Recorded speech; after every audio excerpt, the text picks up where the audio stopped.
అధ్యాయము 8, 9 వచనాలు చదువుకుందాము. ఆదికాండము 6 అధ్యాయము 8, 9 వచనాలు చదువుకుందాం. అయితే నోవాహు యెహోవా దృష్టియందు కృప పొందినవాడాయెను. నోవాహు వంశావళి ఇదే. నోవాహు నీతిపరుడును తన తరములో నిందారహితుడునై యుండెను. నోవాహు దేవునితో కూడా నడిచినవాడు. ఇక్కడ ఈ 2 వచనాలు చూసుకున్నట్లయితే 8, 9 నోవాహు ఎలాగున్నాడు అంటే యెహోవా దృష్టి యందు కృప పొందినవాడుగా ఉన్నాడు. అలాగే 9 వచనంలో నోవాహు నీతిపరుడుగా తన తరములో నిందారహితుడుగా మరియు దేవునితో కూడా నడిచిన వాడుగా ఉన్నాడు. మన అంశాలు వచ్చేసి ఈరోజు ఏంటి అంటే, ఒకటి, దేవుని దృష్టిలో మనం కృప పొందుకుంటున్నామా లేదా నోవాహు వలె. సో అలాగే నోవాహు ఎలాగైతే ఆ యొక్క తరములో నీతిపరుడుగాను నిందారహితుడుగాను ఎలాగైతే ఉన్నాడో, సో నిజంగా మనం కూడా అలాగున్నామా లేదా. మరియు నోవాహు దేవునితో కూడా నడిచాడు. సో ఈ యొక్క అంశాలు మనం చూసుకుందాము ఈ యొక్క వాక్య యొక్క భాగంలో. మొదటిది ఏంటిదంటే నోవాహు యెహోవా దృష్టి యందు కృప పొందిన వాడు ఆయను. మనము ఆదికాండము 6వ అధ్యాయంలో చూసుకున్నట్లయితే ఆ 6వ అధ్యాయం అంతట్లో ఎలాగుంది అంటే, అక్కడ దేవుని కుమారులు నరుని కుమార్తెలో వెళ్ళి నిజంగా వాళ్ళ స్త్రీలను వివాహం చేసుకొని నిజంగా భూమిని అంతటా భ్రష్టత్వంలోను, చెడుతనంతోను, దుష్టతంతోను సంపూర్ణంగా నింపుకున్నారు. ఎంత దేవుడు చూచి తన హృదయంలో నిజంగా చాలా దుఃఖించాడు. యెహోవా సంతాపం నుండి తన హృదయంలో నొచ్చుకున్నాడు. ఎందుకంటే ఈ యొక్క ఆ యొక్క తరంలో, నోవాహు తరంలో అంతా దుష్టత్వముతో, భ్రష్టత్వముతో, అలాగే చెడుతనముతో, అహంకారాలతో నిండిపోయింది. దేవుడు వెతుకుతున్నాడు. దేవుని యొక్క కళ్ళు వెతుకుతున్నాయి. నా కొరకు నిలిచేవాడు ఎవరైనా ఉన్నారని చెప్పి చూస్తున్నప్పుడు నోవాహు అక్కడ దేవుని దృష్టికి కనబడ్డాడు. నిజంగా ఆయనకు దృష్టిలో కృప పొందిన వాడు ఆయన. అసలు ఈ కృప ఎవరు పొందుకుంటారు? కృప పొందుకోవాలంటే ఎలా ఉండాలి? ఎలాంటి వ్యక్తులుగా ఉండాలి? కృప పొందుకోవాలి అంటే మనకు వాక్యం ఏం చెప్తుందంటే, అహంకారులకు కృప ఇవ్వబడదు. దీన మనస్సు కలిగిన వారికి, దీనులకు మాత్రమే కృప ఇవ్వబడుతుంది. దానికి ఏ వాక్యం అంటే యాకోబు 4:6 అలాగే పేతురు 5:5. సో నోవాహు ఆ యొక్క తరములో ఎలాగున్నాడంటే దీన మనస్కుడై ఉన్నాడు. సో దీన మనస్కుడై ఉన్నప్పుడు దేవుడి దృష్టి యందు నోవాహు ఏం పొందుకున్నాడు? కృప పొందుకున్నాడు. ఆ యొక్క తరములో దేవుడు నిజంగా అక్కడంతా వెతుకుతున్నాడు. ఆ యొక్క ప్రపంచం అంతా వెతుకుతున్నాడు. అక్కడంతా వెతికినప్పుడు ఎవరు మాత్రమే ఉన్నారు? అక్కడ మీరు ఒక వచనం చూసుకున్నట్లయితే అయితే అని ఉంటది. ఇంగ్లీష్ లో బట్ అని ఉంటది. ఆ యొక్క తరములో నోవాహు పొందుకున్నంత కృప దేవుని దృష్టిలో ఎవరు పొందుకోలేదు. అందుకే అక్కడ మనకి ఏముంటుందంటే అయితే, ఇంగ్లీష్ లో బట్ అని ఉంటది. ఈ అయితే నిజంగా నోవాహు ఎలాగైతే దేవుని దృష్టిలో కృప పొందుకున్నాడో, ఇది మన ఈ యొక్క యుగములో, ఈ యొక్క తరములో మనము ఆఫ్‌కోర్స్ మనమందరము దేవుణ్ణి విశ్వసించినాము. యేసు ప్రభువుని మన సొంత రక్షకుడుగా అంగీకరించుకున్నాము. అంతా ఓకే. ఆయన దృష్టి యందు మనం కృప పొందుకునే వారిగా ఉన్నామా? కృప పొందుకోవాలంటే మనకి ఏం గావాలి? మనకు దీన మనస్సు గావాలి. మనం దీనులుగా ఉండాలి. మనం ఒకసారి వచనం చూసుకుందామండి. యాకోబు 4:6. అంటే మనం ఎలా ఉంటే మనకు కృప వస్తుంది? యాకోబు 4:6 ఇందాక చెప్పుకున్నట్లుగా యాకోబు 4:6 ఆయన ఎక్కువ కృపనిచ్చును. అందుచేత దేవుడు అహంకారులను ఎదిరించి దీనులకు కృప అనుగ్రహించును అని లేఖనము చెప్పుచున్నది. కృప ఎవరికొస్తుంది?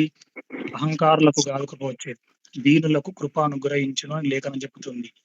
ఆ యొక్క తరములో నోవాహు ఎలా ఉన్నాడు? దేవుని దృష్టికి దీన మనస్కుడుగా ఉన్నాడు. అందుకే అక్కడ నోవాహు కృప పొందుకున్నాడు. మనం ఇప్పుడు మన టర్న్. ఇప్పుడు సంఘం గూడా ఒక రకంగా ఎలాగుంది అంటే మనకు వాక్యం చెప్తుంది గదండీ! ఈనాటి దినాలు ఎలాగున్నాయి అంటే అంత్య దినాల్లాగున్నాయి, నోవహు దినాల్లాగున్నాయి. సో, మనమందరము సంఘం అని ఇప్పుడు ఎలా ఉందంటే ఒక ఓడలాగా ఉంది. ఒక సంఘము ఓడ వలె నిర్మించబడుతుంది. ఈనాటి తరంకి ఈ యొక్క దుష్టత్వంలో ఉన్న, ఈ యొక్క భ్రష్టత్వంలో ఉన్న ఈ అన్యులకి, లోకస్తులకి నిజంగా ఈ అన్ని విషయాలకి ఆహ్, ఒక మలుపు తిప్పే ఒక వ్యక్తి రావాల. ఆ టైంలో ఒక మలుపు తిప్పినాడు. ఎవరంటే దేవుని దృష్టి ఎందుకు కృప పొందుకొని ఒక మలుపు తిప్పినాడు. ఒక ఓడ నిర్మించుకున్నాడు. ఇప్పుడు ఓడ హెబ్రీ పత్రిక చెప్తుంది మనకి. ఇప్పుడు ఓడ ఎలాగుంది అంటే సంఘంలాగుంది. సంఘముగా నిర్మించబడుతుంది. ఈ యొక్క సంఘములో నిర్మించబడుతున్న విశ్వాసులుగా ఉన్న మనము నోవాహు ఎలాగైతే దేవుని చేత కృప పొందుకున్నాడో, దేవుని దృష్టి యందు కృప పొందుకున్నాడో, మనము దేవుని యందు దృష్టి దేవుని దృష్టి యందు మనం గూడా కృప పొందుకుంటున్నామా? దానికిగా మనకు ఏం గావాలి? దీన మనస్సు గావాలి. నిజంగా మన అనుదిన జీవితాల్లో మనకు అహంకార దృష్టి ఉందా? లేదా అహంకార మనస్సుందా? లేదంటే దీన మనస్కుందా? ఒకవేళ దీన మనస్సు ఉంటే మనకేం లభిస్తుంది? దేవుని కృప లభిస్తుంది. సో, మనము గూడా నోవాహు ఎలాగైతే కృప పొందుకున్నాడో నిజంగా ఆ యొక్క దీన మనస్సు కలిగి మనం గూడా ఆ యొక్క కృప అలాగే పొందుకుంటాము. కానీ మనకేం గావాలి అంటే దీన మనస్సు కావాలి. మనము నిజంగా మనల్ని సరి జేసుకోవాలి. మనం అహంకార దృష్టి కలిగి ఉన్నామా? అహంకారం కలిగిన మనస్సు కలిగి ఉన్నామా? లేదంటే దీన మనస్సు కలిగి ఉన్నామా? అని మనమందరం మనం చూసుకునే వారిగా ఉండాలి. నిజంగా సంఘం ఎలాగుంది అంటే ఒక ఓడ వలె నిర్మించబడుతుంది. ఆ ఓడలో మనమందరము నోవాహుల వలె ఉంటూ దేవుని దృష్టి యందు మనము దేవుని కృప పొందుకుంటున్నామా లేదా? కృప పొందుకోవాలంటే ఏం గావాలి? దీన మనస్సు గావాలి. ఇది మొదటి అంశము. సో, మనకేం గావాలంటే దీన మనస్సు గావాలి. దీన మనస్సు కలిగిన వారందరికీ కృప లభిస్తుంది. సో, నెక్స్ట్ పాయింట్ ఏంటిదంటే నీతిపరుడు లేదా నీతిమంతుడు. మనకు ఆహ్, వాక్యం సెలవిస్తుంది. నీతిమంతుడు విశ్వాసం మూలముగా జీవించునని. దానికి ఉదాహరణ ఎవరంటే అబ్రహాము. ఇక్కడ నోవా గూడా ఎలా కనిపిస్తున్నాడు? ఆ యొక్క తరంలో ఎలా కనిపిస్తున్నాడు? తన తరములో నీతిపరుడుగా ఉన్నాడు. సో, అంటే నీతిపరుడుగా ఉన్నాడంటే అక్కడ ఏమర్థము? మనకు వాక్యం చెప్తుంది. నీతిమంతుడు రోమపత్రిక 3 అధ్యాయంలో ఉంటది. నీతిమంతుడు ఒక్కడు లేడు. అందరూ త్రోవ తప్పి పాపం చేసిన వారిగా ఉన్నారని చెప్పి చెప్తుంది. సో, నోవా మాత్రం నీతిమంతుడుగా ఎలా ఉన్నాడు? నీతిపరుడుగా ఎలా ఉన్నాడు? అంటే అబ్రహాము ఎలా అయితే విశ్వాసం కలిగి జీవించి ఉన్నాడో, అదే విశ్వాసాన్ని నోవాహు కూడా కొనసాగించాడు. సో, నోవాహు కొనసాగించాడు కాబట్టి, అతడు ఆ యొక్క తరములో నీతిమంతుడిగా, నీతిపరుడిగా ఎంచబడ్డాడు. ఇది మనము మనం గూడా అంటే ఈ యొక్క ప్రతి అంశం ఏం చెప్తుందంటే, మనము గూడా కృప పొందుకుంటున్నామా లేదా? ఈ తరంకి ఎందుకు మనం అందరం ఈ తరంలో నోవాహుల వలె అవ్వాలి. ఎందుకంటే, ఈ దినాలు ఏం దినాలంటే అంత్య దినాలు. మనం సిద్ధపాటు కలిగి ఉండాలి. సో, నిజంగా మనము నోవాహు ఎలాగైతే నీతిపరుడుగా దేవుని దృష్టిలో ఎంచబడ్డాడో, మనం గూడా ఈ యొక్క తరంలో గూడా మనం నీతిమంతులుగా ఎంచబడ్డాలి. ఎందుకు అంటే, ఆ యొక్క తరం ఎలాగుంది? నోవాహుల తరంలో దుష్టత్వంతోనే ఉంది. చెడుతనంతో ఉంది. పాపం చేస్తున్నారు. అందరూ నిందారహితులుగా లేరు. అందరూ పాపం చేస్తున్న వారే. అందరూ యెహోవా దృష్టికి నిజంగా చాలా చెడ్డగా కనిపిస్తున్నారు. ఆయన చెడ్డగా చూచాడు దాన్ని. 5 వచనంలో ఉంటది. 6:5లో చెడ్డగా చూస్తున్నాడు. ఆయన సంతాపం నొందుతున్నాడు. గుర్తుపెట్టుకోండి ఈ విషయము. భూమి మీద నరులు చేసినందుకు యెహోవా సంతాపము నొంది తన హృదయమున నొచ్చుకొనెను. నిజంగా హృదయం నొచ్చుకుంటున్నాడు. సో, ఆయన చూస్తున్నాడు. సో, ఆయన ఏం చూస్తున్నాడంటే, మన కృప పొందుకోవడం మాత్రమే కాదు గానీ, మనము గూడా నీతిపరులుగా అవ్వాలని. ఎలా నీతిపరులుగా అవుతాము? అప్పుడైతే దేవుడు వాక్యం అంటే దేవుడు ఇప్పుడు అంటే అబ్రహాము విశ్వాసం మూలంగా జీవించాడు. ఇప్పుడు మనం గూడా విశ్వాసం మూలంగా జీవించాలి అంటే, క్రీస్తునందు మనం విశ్వాసం మూలంగా జీవించాలి.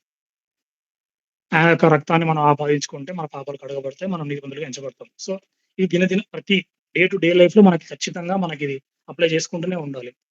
మనము దేవుని చేత నీతిమంతులుగా ఎంచబడాలి అంటే, ఈ యొక్క తరంలో మనం అనుదినము దేవుని సన్నిధిగా రావాలి. దేవుని చేత నింపబడాలి. నిజంగా మనం దేవుని యొక్క యేసుక్రీస్తు యొక్క రక్తాన్ని మనం ఆపాదించుకోవాలి.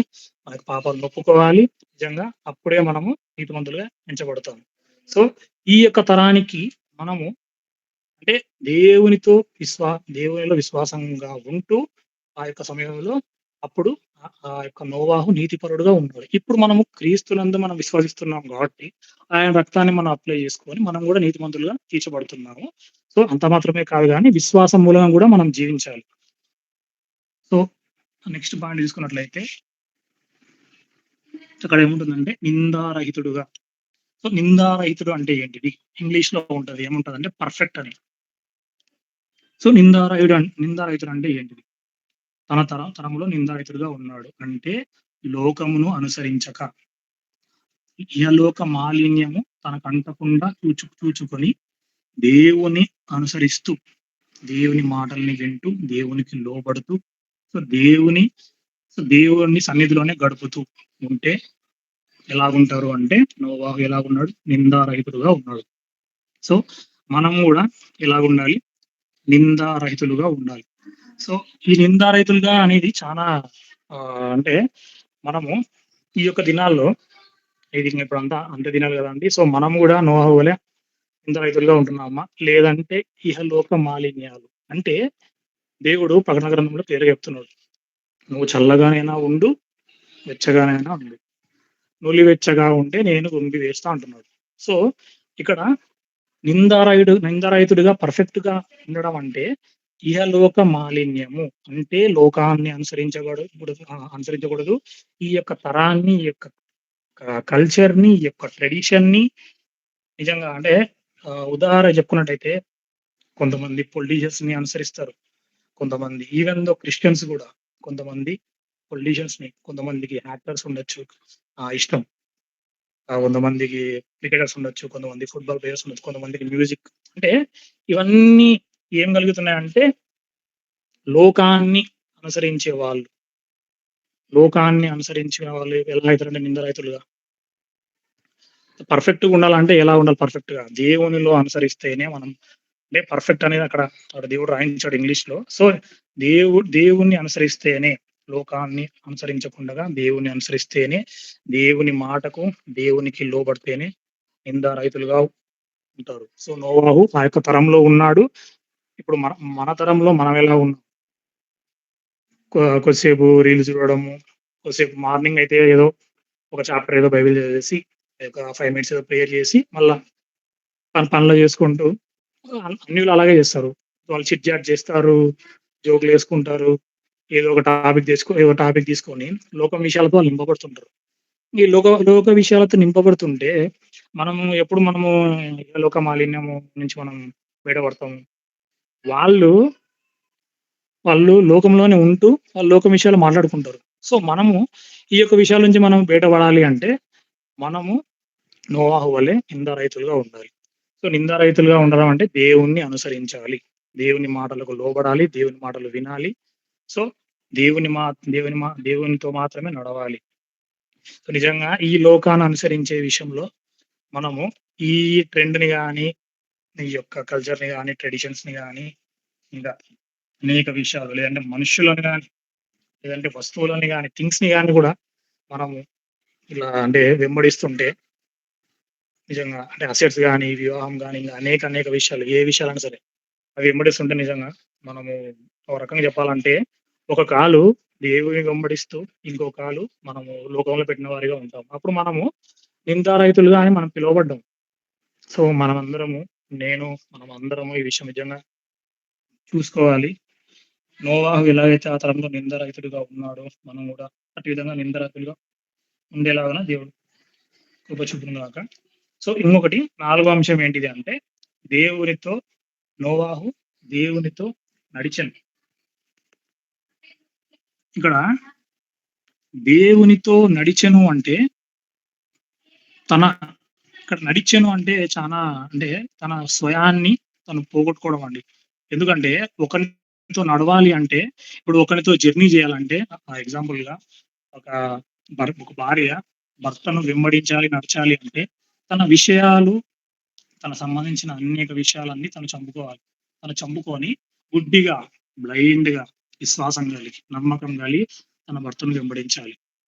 సో, అలాగే నోవాహు ఎలాగున్నాడంటే సంపూర్ణంగా దేవుని మాత్రమే నడిచినాడు. దేవుని మాత్రమే నడిచాడు. ఇంగా అంటే అది ఎలాగుంటుంది అంటే ప్రతి రోజు, ప్రతి గడియ, ప్రతి అడుగు, ప్రతి నిర్ణయము, ప్రతి పరిస్థితి, ప్రతి పరిస్థితిలో గూడా ఎలాగున్నాడు నోవాహు అంటే దేవునితో నడిచేవాడుగా ఉన్నాడు.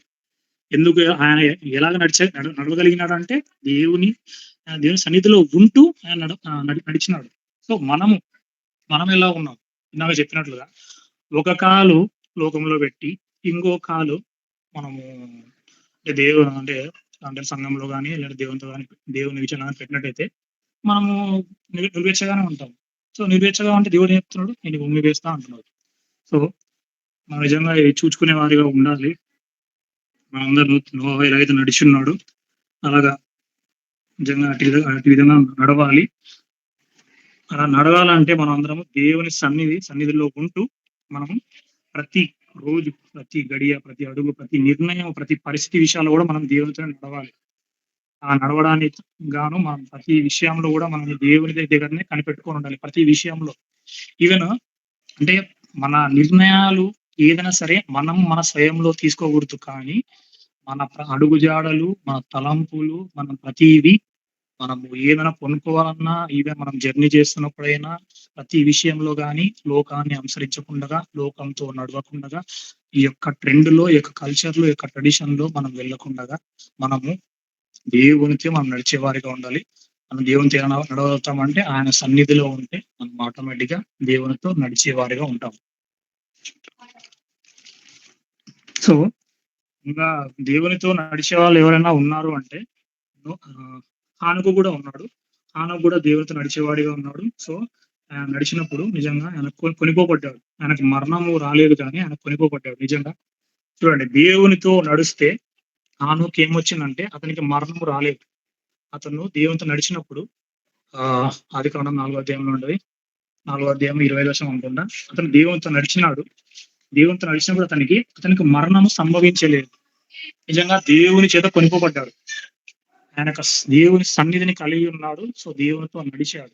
నిజంగా మనము గూడా దేవునితో నడిచామంటే నిజంగా మనము హానోకు వలె, నోవాహు వలె ఉంటే నిజంగా హానోకైతే మరణం ఆయన దగ్గరకు రాలేదు. దేవునితో కొనిపోబడ్డాడు. నోవాహు అయితే దేవునితో నడిచి తనను, తన కుటుంబాన్ని రక్షించుకున్నాడు. ఇప్పుడు మనము ఉన్నాము. మన సంఘంలో, మన కుటుంబంలో మనము మనము నడుస్తూ మనము కూడా మన కుటుంబాన్ని గూడా మనము దేవుని దగ్గరికి నడిపిస్తున్నామా? లేదా? సంఘంలో ఉన్న సహోదరులను గూడా దేవుని వాక్యం దగ్గరికి, దేవుని సన్నిధి దగ్గరికి మనం ఇతరులను నడిపిస్తున్నామా? మనం గూడా నడుస్తున్నామా గూడా మనం అందరం చూసుకునే వారిగా ఉండాలి.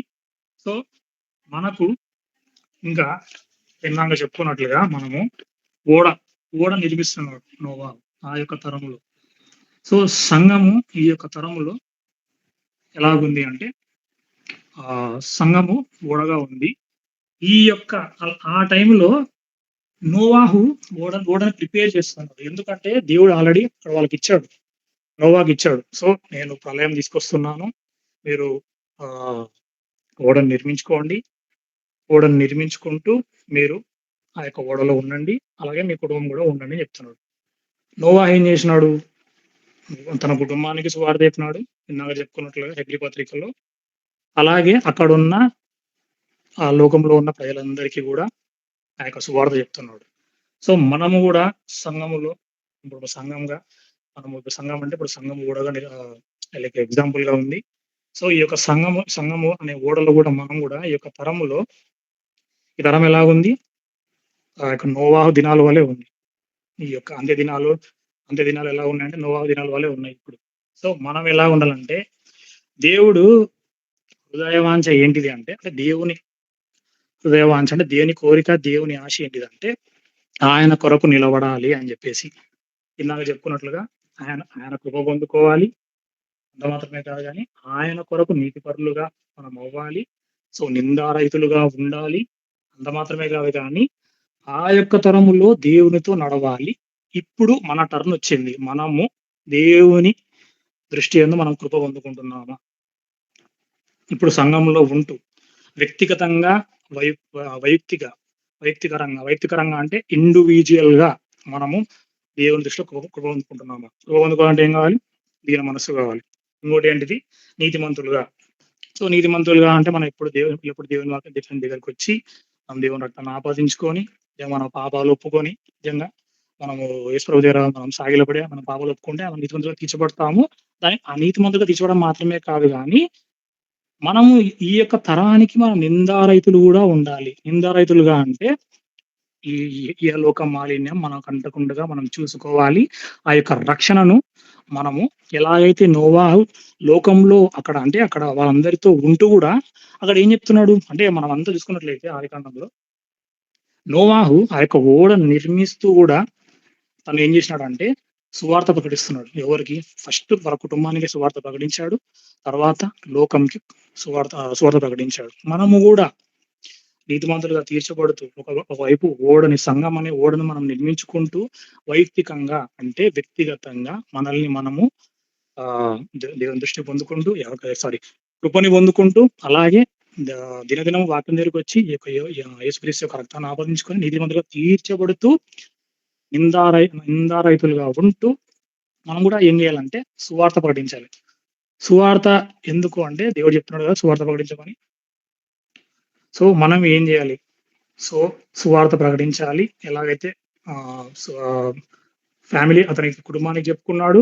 అలాగే లోకం కూడా చెప్పుకున్నాడు. మనం కూడా సంఘంలో ఉంటూ మనం కూడా నిందారహితులుగా సంఘంలో నిర్మించబడుతూ అంటే సంఘం అంటే దేవుని శరీరం, దేవుని దేహం అయినది. సంఘంలో మనం నిర్మించబడుతూ నిజంగా మనం నిర్మించబడడం మాత్రమే కాదు గానీ మనం నిందారహితులుగా ఉండాలి. అంటే ఇహలోక మాలిన్యం మనకు అంటించుకోకూడదు. మనము కాస్త లోకం వైపు, కాస్త దేవుని వైపు, సంఘం వైపు ఉండకుండగా కంప్లీట్‌గా దేవుని దృష్టిలో, సంఘం దృష్టిలో మనం నిందారహితులుగా ఉండాలి. అంత మాత్రమే కాదు గానీ ఎలాగైతే నోవాహు ఆ యొక్క టైంలో, ఆ యొక్క తరములో దేవునితో నడిచేవాడిగా ఉన్నాడు. సో, దేవునితో నడవాలి అంటే ఆయన సన్నిధిని కలిగి ఉండాలి. సో, మనం ఇప్పుడు సంఘంలో ఉన్నాం కాబట్టి మనకు వైయక్తికంగా అలాగే సమిష్టిగా అంటే కార్పొరేట్‌గా అంటే మన సంఘంలో అందరం అవయవాలుగా ఉన్నాం కాబట్టి అందరితో మనం నిజంగా సంఘంగా కట్టబడుతూ ఎలాగైతే కుటుంబంగా ఆయన కట్టబడుతున్నాడు నోవాహు ఓడలో అంటే ఓడ దగ్గర ఉండి అంటే తనకు తన వాళ్ళకి సువార్త చెప్పుకుంటూ అలాగే మనము గూడా ఈ యొక్క రక్షణ సువార్తను మనం కూడా కొనసాగించుకుంటూ దేవునితో నడుస్తూ అలాగే మనము కూడా దేవుని యొక్క సువార్తను మనం చెప్పాలి. నిజంగా ఈ భారం మనందరికీ పెట్టినాడు కదా! సువార్త చెప్పకుండా నాకు శ్రమ అని చెప్తున్నాడు పౌలు. సో, మనము కూడా ఈ యొక్క 4 అంశాలండి. ఈ 4 అంశాలు ఏంటిదంటే, ఒకటి కృప పొందుకోవడం దేవుని దృష్టిలో దేవుడు వెతుకుతున్నాడు కృపని. సరే కృప ఇవ్వాలని వెతుకుతున్నాడు. నిజంగా మనుషులందరూ మొత్తం ప్రపంచమంతా చెడుతనంతో, భ్రష్టత్వంతో నిండిపోతుంటే దేవుడు హృదయం వెతుకుతుంది. దీన మనసు కలిగిన వారి కొరకు. ఆయన కృప ఇవ్వాలని రెడీగా ఉన్నాడు. కానీ దీన మనసులు కలిగిన వ్యక్తులు ఎవ్వరు లేరు. ఆ తరంలో నోవాహు ఉన్నాడు. నోవాహు కృప పొందుకున్నాడు. సో, మనము గూడా నిజంగా కృప అనేది పొందుకుంటే నిజంగా మన మన మన కుటుంబాలు, మన సంఘాలు, స్థానిక సంఘాలు అన్నీ కూడా మనయి ఎలా ఉంటాయంటే, మనం ఆశీర్వదించబడతాము. మనం బ్లెస్ చేయబడతాము. నిజంగా ఈ కృప మనం పొందుకునే వారిగా ఉండాలి. ఖచ్చితంగా మనం దీన మనస్సులు కలిగి దేవుని సన్నిధిలో మనము అందరము కనిపెట్టుకొని ఉండాలి. అంత మాత్రమే కాదు గానీ నీతిమంతులుగా మనము ఎల్లప్పుడూ దేవుని దృష్టిలో కనబడాలి. ఎప్పుడు ఆయన యొక్క రక్తాన్ని మనం ఆపాదించుకోవాలి. ఎందుకంటే యేసు ప్రభు ఒక్కడే కదా మనకు మధ్యవర్తి. సో, ఆయన రక్తం మనం ఆపాదించుకోవాలి. అనుక్షణము మనము నిందారహితులుగా ఇహలోక మాలిన్యాలు దేవుడు పాపం ఒక్కటే కాదు గానీ, లోకములో ఉన్న ప్రతి సెకండు, ప్రతి అణువు మనము దేవుడు కాకుండగా ఏ విషయంతో నింపబడినా అది లోకంలోది ఏదైనా సరే, ఆ యొక్క టైంలో మనం దేవుడిని కలిగి లేకుంటే అది మనం ఆటోమేటిక్‌గా మనం పాపంలో పడిన వారంగా ఉంటాం. మనం చాలా సార్లు చెప్పుకున్నాము. రోమీయులకు రాసిన పత్రిక 8వ అధ్యాయం 5వ వచనం, 6వ వచనము. శరీరానుసారమైన మనస్సు మరణము. ఈ మరణం అంటే ఏ మరణము అంటే మనము మన మనస్సుని శరీరం వైపు మనం లగ్నం చేశామనుకో మనకు ఆత్మ అనేది క్షీణించిపోతుంటది. ఇప్పుడు ఒక వెలుగు ఇప్పుడు మనకి ఎగ్జాంపుల్ చెప్పుకుంటే ఇప్పుడు క్యాండిల్ ఉంది. ఆ క్యాండిల్‌కి అలా మనము ముట్టిస్తాము. అది ఎంతవరకు ఉంటుంది? ఆ వెలుగుని తగినంత వరకు ఉంటుంది. సో, నిజంగా అంటే ఆ వెలుగు మనము ఈ యొక్క దుష్టత్వంలో, ఈ యొక్క తరములో మనం నిజంగా ఎలాగుండాలి అంటే, ఆ వెలుగుని మనం కలిగిన వారిగా ఉండాలి. ఆ వెలుగును మనం చూపించే వారిగా ఉండాలి. ఆ వెలుగు మనం ఎలా కలిగి ఉంటామంటే ఇందాక చెప్పిన 4 పాయింట్స్ అంత మాత్రమే కాదు గానీ, ఆ నిందారహితముగా మనం ఉండకూడదు. నిందారహితంగా అంటే ఇహలోక మాలిన్యాలు మనం అందించుకోకూడదు. శరీరానుసారమైన మనస్సు మరణమును కలిగిస్తది. మనకు ఆత్మానుసారమైన మనస్సు జీవమును, సమాధానం కలిగిస్తది. ఆ జీవము, సమాధానం కలిగి ఉండాలంటే మనం నిందారహితంగా ఉండాలంటే ఎల్లప్పుడూ దేవుని సన్నిధిని కనిపెట్టుకొని ఉండాలి. అంత మాత్రమే కాదు గానీ, మనము దేవునితో మనం నడిచేవారిగా ఉండాలి. దేవుని సన్నిధిని ఎల్లప్పుడూ మనం కనిపెట్టుకునే వారిగా ఉండాలి. సో, మనం ఇందాక చెప్పుకున్నట్లుగా మనము ఈ యొక్క 4 అంశాలు మన అనుదిన జీవితాల్లో మనము నోవాహు ఎలాగైతే దేవుని దృష్టిలో కృప పొందుకున్నాడు, నీతిపరుడుగా ఉన్నాడు, నిందారహితుడుగా ఉన్నాడు. అలాగే దేవుడితో నడిచాడు. ఆ యొక్క తరములో ఈ యొక్క దినాలు ఎలాగున్నాయంటే నోవాహు దినాల వలె ఉన్నాయి. అంత్య దినాల వలె ఉన్నాయి. మనము గూడా దేవుని దృష్టి యందు కృప పొందుకుంటున్నామా? ఆహ్, అలాగే నీతిమంతులుగా ఉన్నామా? నిందారహితులుగా ఉన్నామా? దేవునితో నడుస్తున్నామా? సో, నడిస్తే నీతిమంతులుగా ఉంటే, నిందారహితులుగా ఉంటే, మనము నిజంగా నోవాహు ఎలాగైతే కుటుంబాన్ని రక్షించుకున్నాడో, మనము గూడా ఆ యొక్క రక్షణ, ఆ యొక్క సువార్తని ఆ కుటుంబానికి ఎలాగైతే చెప్పుకున్నాడో, మనము మన కుటుంబాలు ఎవరైనా రక్షించబడకుంటే వాళ్ళకి గూడా చెప్పుకుంటాం. అలాగే తను లోకానికి గూడా చెప్పుకున్నాడు. సో, లోకానికి చెప్పుకున్నప్పుడు లోకాన్ని తృణీకరించింది. సో, నిజంగా మనము అలాగని మనము దాన్ని తృణీకరించడం మాత్రం కాదు గానీ, మనం గూడా నోవాహు వలె యొక్క సువార్త మనం చెప్పేవారిగా ఉండాలి. మనము సంఘమందు ఉంటూ, మనము ఓడ వలె సంఘములో మనం నిర్మించబడుతూ, నిజంగా ఈ యొక్క 4 అంశాలు మనం ఏదైతే చెప్పుకున్నామో, ఆ అన్ని విషయాలు నిజంగా నోవాహుకిచ్చినట్లుగా దేవుడు మనందరికి ఇచ్చును గాక. సో, ఈ అన్ని విషయాలు మనము దృష్టీకరించాలి. మనం ఈ విషయాలను మనం తృణీకరించకూడదు, త్రోసివేయకూడదు. దేవుని యందు కృప పొందుకోవాలి. నీతిపరులుగా ఎంచబడాలి దేవుని యందు. అలాగే నిందారహితులుగా ఉండాలి. అంత మాత్రమే కాదు గానీ, దేవునితో మనం నడిచేవారిగా ఉండాలి. నిజంగా ఈ యొక్క విషయాలు మన మన అనుదిన జీవితంలో దేవుడు మనకి ఇవన్నీ దయచేయును గాక. మనము గూడా అయితే నోవాహు అనే ఆ యొక్క తరములో ఎలాగైతే దేవుని చేత పిలువబడ్డాడో, మనము గూడా అయితే నిజంగా అయితే ప్రేమ్, అయితే గీత, అయితే డేవిడ్ నిజంగా మనము కూడా ఈ యొక్క తరములో నిజంగా తన సువార్త ద్వారా తన కుటుంబాన్ని ఎలాగైతే రక్షించుకున్నాడో, మనం గూడా ఇతరులను, మన ఇరుగు పొరుగు వారిని నిజంగా దేవుని యొక్క రక్షణ సువార్తలోకి మనమందరం తీసుకొచ్చే వారిగా ఉందుము గాక. నిజంగా దేవుడు అట్టి విధంగా మనకు కృప చూపించును గాక. దేవునికి మహిమ కలుగును గాక. Amen. Amen. Thank you brother. మనం చివరిగా ప్రార్థన చేసుకుందాం.